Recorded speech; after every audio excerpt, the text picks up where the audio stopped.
Hello and welcome to the second in the creating tutorials. This one is about props. I'm also firstly going to quickly touch on themes. So I've got a blank world. I'm going to go into edit mode. Now the first tab we've already dealt with, which is terrain. Second tab is themes. That will change the overall look of the world. So you can see the default one is nice green grass, nice bright sunny day. There's many other themes you can pick. For instance, night blight, very dark. Ice plains, very icy. One thing to bear in mind is when you're in edit mode, things like fog and other effects are turned off, so you can see as much as you can. So if you ever want to see what an actual theme looks like in game, just quickly go to play mode. So we've got this ice theme up. Go into play mode. I can see it looks very foggy, very cold, very icy. So I can see whether that's the one that I wanted or not. Go back into edit mode. They noticed that the whole of the terrain was painted with the icy colour. If I'd previously painted on that terrain before swapping themes, then it wouldn't have completely blanked that terrain. So you don't have to worry about swapping themes later. If you've already painted on it, it'll keep that paint. So let's put it back to the default kind of nature one. Moving along, other tabs. Second one is all about game mechanics. Again, it's quite a unique tab. With this you've got spawn pad. So you always really need one of those in the world. Otherwise the player's going to just spawn into the middle of the world if you've not got a spawn pad. You really only want one of these in the world. It will always use the last spawn pad that you've put down. So if you've got 20 spawn pads, it will use the last one. So really it's best to just put one down. You can see there's another couple of spawn pads, and those are for PvP. So you put a blue one at one end of the map and a red one at the other end of the map. The blue team will spawn onto the blue pad, and you can guess the other one. And as usual, I'm clicking to pick up, I'm hitting delete to get rid of them. All this here is portals, different styles. You can see when I place them, when they're in game, obviously you don't get this, but when you're in edit mode, you can choose what world to link that portal to. So all you need to do is just click on this. If you click on anywhere else, you'll pick up the portal. If you click on this, you can then choose which world you're going to link to. So let's pick Inner Sanctum, link that. Now I can see that's going to go to Inner Sanctum when I'm in edit mode. If you're going to make a game and you think, well, I'm going to have 3 or 4 worlds, you can leave these blank until you've made those other worlds, then go back in, link them later. Let's get rid of these. Oops.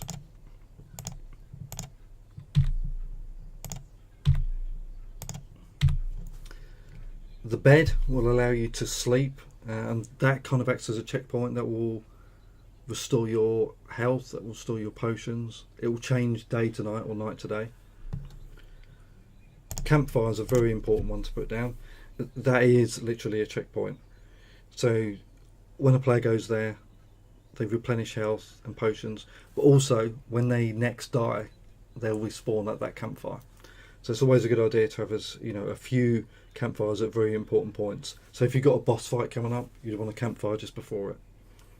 And it's probably a good idea to keep the campfire away from other enemies, so people don't run up to the campfire and then die and then instantly spawn at the campfire and get mauled by the enemies around. So it's always good to put it in a decent spot so we can get back into the action. All the other tabs are props that you can put down and become part of your world. Next one is collectibles. These are items that you can pick up, or in the case of the chest, open. So with any of these, you click on them and click to place down. You can also press shift if you wanted to put more than one down. So if I want to put more of this chest down, just hold down shift while I'm doing it. I can keep placing lots and lots of chests. If I don't want to place a chest anymore, just press delete. And again, as usual, you can undo the last thing that you've done. Go right back to nothing. The other ones you can just pick up, the player will pick up as they walk over. I can put those down.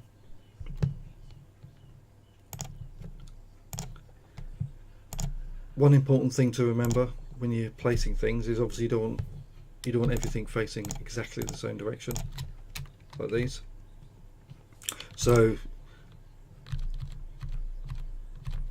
if I'm placing something down and I want to put lots of the same thing down, what I can do is press R and just rotate. I can also press Shift and R, and that will snap the rotation to the closest 90 degrees. So let's fly up a little bit. So if I wanted to put more of this, I just want to put lots of this particular tree down. So I can Shift click it, I can hold down Shift, I can press R, rotate it a different way, R, rotate a different way again, etc. Or I could rotate it just by a small amount by holding down R.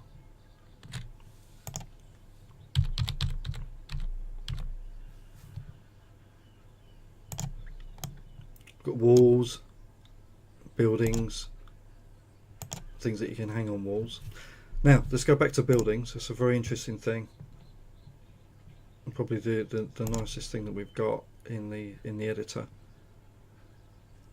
Let's put down this building here. Let's have a fly inside. Now it's very empty inside. So what we can do is let's put some things inside it.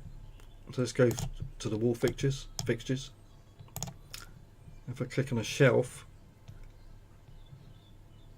as well as being able to put it on the floor, I can also, if I'm moving over a wall, it will actually attach to that wall. And obviously it's not rotated the right angle there, so I can shift and rotate to get it to 90 degrees to the right angle that I want. Then I can place it on that wall. That now comes attached to the wall. You can see it highlights when I'm over it. So if I move that house, because this is attached, it will move with it. Let's put hanging basket on there. Let's put a few little items in there. So we've got a couple of barrels. And again, I'm going to hold down Shift, so I'll put a few barrels down. I'll put 3 down, but the next one I'm going to put actually on top, because you can stack these things up. I could put it on top of that. So that's now attached to that. I can do the same thing here. That means if I click this barrel, because this one's attached, it will highlight them both, so I can move them both around. If I want to put this barrel onto there, I can click on that and then place it onto there, and now that barrel is stacked on that one. So you can stack lots of things on top of other things. Many things can be stacked on top of each other. Let's put a table down, and perhaps we'll pick some small items.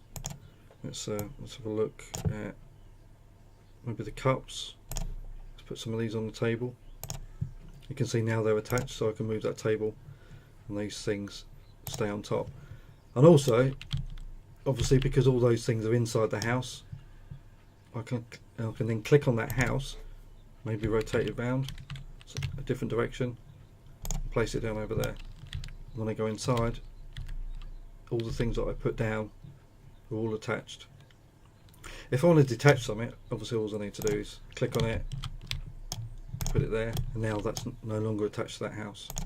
I'm going to move the house around and it's not attached to it. Some things you can attach on the outside. I mean, you can literally attach anything. Some objects can be attached, some objects can't. Most of them can. So if I want to put a light on the outside of the wall, put that there, then that's attached. So again, if I move the house, that will move with it. If I pick up that house and delete it, so press the delete key and undo, it will undo everything that was attached to it, which is really neat. So you've got small objects, big objects, wall hangings, we've got buildings, we've got walls. The last 3 are to do with characters. These ones are the NPCs, which you can get quests from. Crazy little chicken. And the last 2 are enemies. Any enemy with a red border is kind of a very tough version. We call them elites of the original one. So you can see this is the Skeleton Club. This is Skeleton Club elites. Elites can't be stunned. will be immune to knockback, and will generally be much tougher versions. The very last one is the enemies, is the bosses, which are the toughest enemies that we've got. And again, either one of those has got an elite version. So to place those down, exactly the same as everything else. Rotate them around, place them down. So that's it. Combine that with terrain, painting. So I may want to paint some ground around this house once I put it down. You get a very nice looking world. And to test that out, press escape, go straight into play mode. Want to change something, press escape, go back into edit mode. That's props.